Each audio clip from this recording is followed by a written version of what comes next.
Former Uber Technologies Incorporated Chief Executive Officer Travis Kalanick named 2 new directors without consulting the company's new leader or other existing board members, ratcheting up a Machiavellian battle for control of the world's most valuable startup.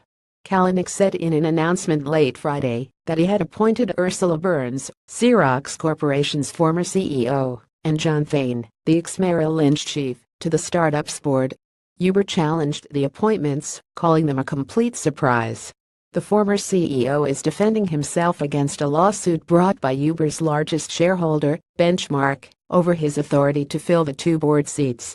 Kalanick says he controls 3 of the company's 11 board seats.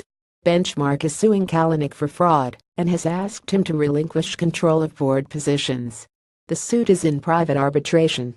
Kalanick resigned as CEO on June 20 after Benchmark and a group of early investors asked him to step down.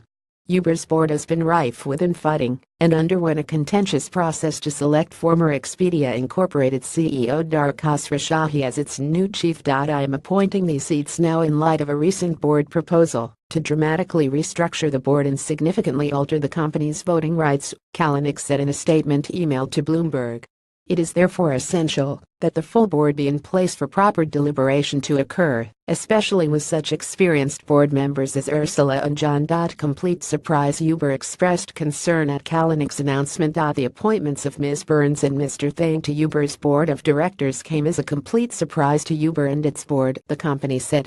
That is precisely why we are working to put in place world-class governance to ensure that we are building a company every employee and shareholder can be proud of. Uber's board had been scheduled to vote Tuesday on a plan to revamp the company's corporate governance, a person familiar with the matter said. Kalanick remains supportive of Khosrowshahi, the person said. The former CEO saw the 2 appointments as a way to improve the company's board of directors ahead of the impending vote on Uber's governance structure, the person said.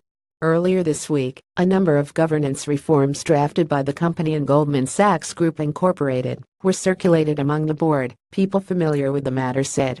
The board met Thursday to discuss them and had planned to vote on them Tuesday, they added. The people asked not to be identified because they were discussing private deliberations. One reform would move the company to a system under which 1 share equals 1 vote. That would wipe out the extra power of supervoting stock held by early investors like Benchmark and Kalanick. The company also proposed taking one of Kalanick's 3 board seats and giving it to SoftBank Group Corporation as part of a possible investment in the startup by the Japanese technology giant, the people said. Another proposal: if a former officer of the company was going to be appointed CEO, it would require a 2/3 vote from the board.